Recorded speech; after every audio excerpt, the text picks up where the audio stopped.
Absolutely, and I think the what you mentioned is very accurate in terms of like Bitcoiners. They don't want to part with their Bitcoin. It's like don't sell Bitcoin ever. Don't put it on a centralized exchange. You custody it yourself. I think all of these are a big part of the ethos of Bitcoin, and I'm aligned with those as well.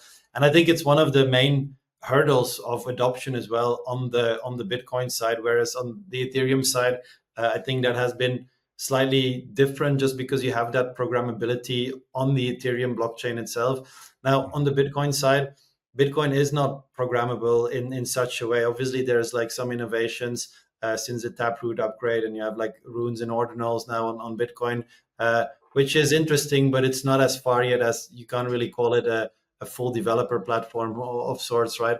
And I think with that, there is that realization that I mean, of course this can change potentially, like depending on like how it evolves, but I do think everyone has kind of come to realize, look, if we want to scale Bitcoin, it's going to have to be on L2s and sidechains, and each of these L2s and sidechains, they will come with different risk assumptions and like different ways of operating that bridge typically, which would be needed between Bitcoin and between the L2.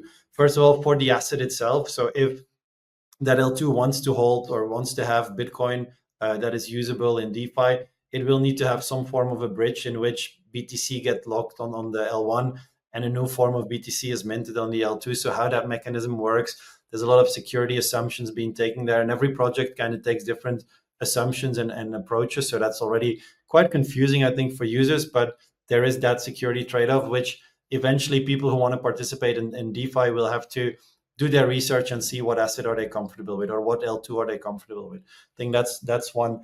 Then obviously you have the second part. So besides the actual the bridge, you have the borrowing of security from Bitcoin, the asset and the security of the proof of work mechanism that Bitcoin has. Some of them opt to have like you have merge mining of Bitcoin, right? But you also have others that are just a side chain in a way. They have security from another token or their own token or even Ethereum for that matter. So all these are like interesting assumptions, and I feel like if you want to participate in Bitcoin DeFi, at least for now, you'll have to kind of be aware of what the risks are that you take, and they will be very different, right?